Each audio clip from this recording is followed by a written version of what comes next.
Само секунда. Следя, че се тръгне.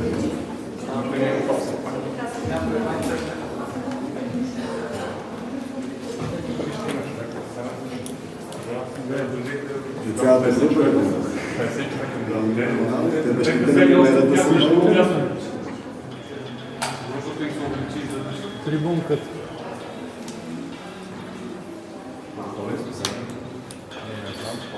Готови ли сте? Да. Добър ден на всички. Няма да скрия, че с определена изненада приехме решението на правителството на Желязков и на мнозинството да подадат оставка. Но това е очаквано, защото те нямаше как да не се съобразят с гласа на улицата. Гласа на улицата не е бил толкова утешителен от началото на миналия век, от 1990 година, всъщност началото на 20-летия и повече. Какво е интересното в случая? Интересното е, че това мнозинство най-вероятно ще се опита да прокара бюджет до края на годината, нещо, което си поставиха едните като цел, другите явно не знаеха от има такъв народ. Но по-важното е, че в настоящото Народно събрание ние не виждаме възможност за преформулиране на управляващото мнозинство. Или ако такова нещо се направи с мандат на ГЕРБ, това ще означава много голямо предателство спрямо очакванията на протеста. Нещо, което трябва всички лидери на партии, твърдящи, че са опозиционни, да кажат пред хората е, че правителството не беше свалено от опозиция. Правителството беше свалено от гражданското общество, от хилядите граждани, които излезнаха по улиците на България. И трябва да им се отдаде заслуженото, защото те всъщност направиха това, което ние отвътре не можем.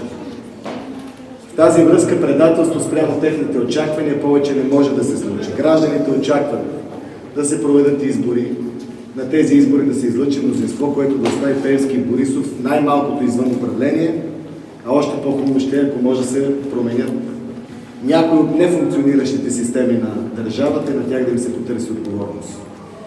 Ние от МЕЧ приемаме много сериозно действието на Росен Желязков като провокация спрямо гражданите и отмъщение спрямо това, което те заявиха на площада. Думи като лидерите на опозицията вече са отговорни за състоянието на държавата, за социално-икономическо напрежение след Нова година, за това, че се тресе държавата от липсата на бюджет, не могат да бъдат думи на министър-председател. Пеевски няма да го коментира, той не знаеше какво ще се случи днес и сега каквото и да каже, за него вече изненадата ще бъде още по-голяма съвсем скоро. Но ние от МЕЧ искаме провеждане на избори максимално скоро, искаме отваряне на изборния кодекс, искаме, ако е възможно, да се създаде мнозинство от умиращите БСП и ИТН за промяна на изборния кодекс, за отмяната на хартиеното гласуване, за изцяло машинно гласуване и за корекции, които с адвокат Расташки още, може би, следващата седмица ще предложи веднага в този парламент, които да бъдат направени, които да гарантират, че тези хора на площада ще гласуват честно и гласовете им ще бъдат отчетени. А на тези от предния протест преди това да се гарантира, че няма да може да протестират, да гласуват или да променят бъдещето на България срещу 50 или 100 лева.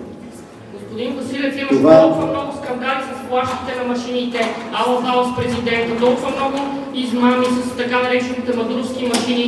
Имаше и подписка, ако си спомняте, в предишното Народно събрание, с което хартиеното гласуване беше върнато и гарантирания избор на това хората как да изберат с какво да гласуват. Вие защо отново искате всичко да бъде електронно? Дава ли се готвите? И следващият ми въпрос е с кой ще управлявате в едно последващо Народно събрание, как ще сформирате коалицията? Дали ще бъде с Костадин Костадинов, дали ще бъде с Ивелин Михайлов, знаем, че така имате доста добри чувства един към друг, с ППДБ, които бяха бивши ваши съпартийци, или отново се надявате пък да влезете в ГЕРБ, може би, или в ДПС ново начало, а може би или при Румен Радев. Къде ще бъде вашият бъдещ политически път? Искам да ви уверя, че гласуването през юли месец и през октомври месец 2021 година или ноември беше най-честното гласуване, когато се гласуваше само с машини. Когато протоколът беше само машинен и когато нямаше намеса на секционните комисии в това да определят и преференциите, както стана в Пазарджик, и в това да си подправят протоколи на цели комисии. Това ви уверявам, че е така. Вие, ако искате го, приемете, нали? Аз ви отговарям, не сме в диалог в момента, освен ако не се кандидатирате за депутат от ново начало. По втория въпрос, Ние сме последователни в линията. Меч няма да отстъпи от позицията, че правителство с Пеевски и с Борисов не можем да подкрепяме и да участваме в такова. На никаква цена, политическа или друга. Така че се надявам останалите оцелели след нови избори, лидери или партии, да формираме такова правителство срещу тези двама човека и срещу техните партии.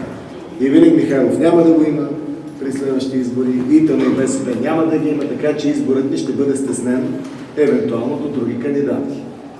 Сигурен съм, че вие ще бъдете много изненадани от това, което ще се случи след 2 месеца и половина и тогава ще ви отговорим на тези въпроси. За сега загадката ще бъде за ПИК. Знаете ли нещо само да ни кажете след 2 месеца и половина какво да очакваме? Каква е тази изненада? Очаквайте неочакваното. Днеска ни нарекха... Оформите партията на Румен Радев. Това ли е? Не знам за партията на Румен Радев. Очаквайте изненади. Не, напротив, ние приветстваме.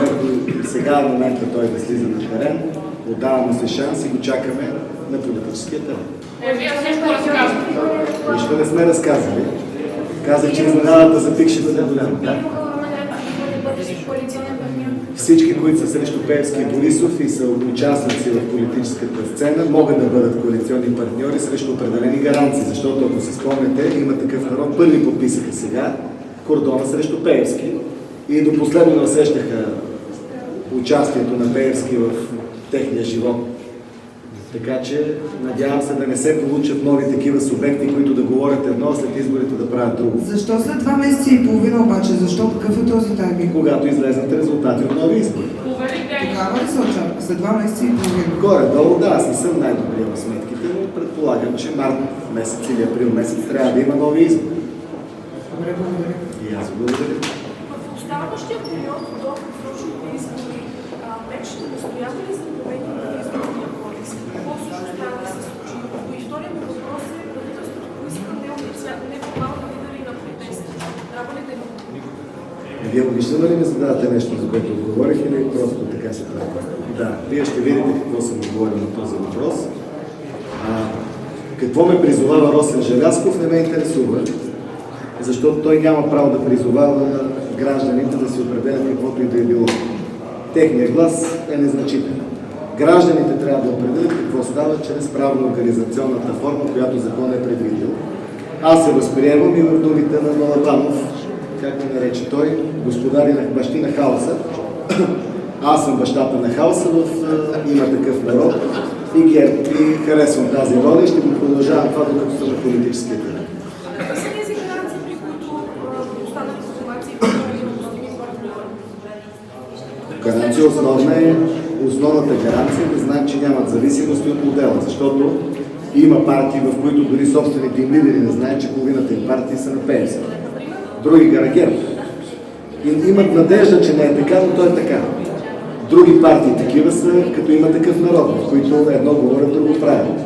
Ако господин Радев иска да излиза на политическата сцена, хора като Весела Лечева, като Куплинков нямат място в политическия живот, защото те са свързани с корупция.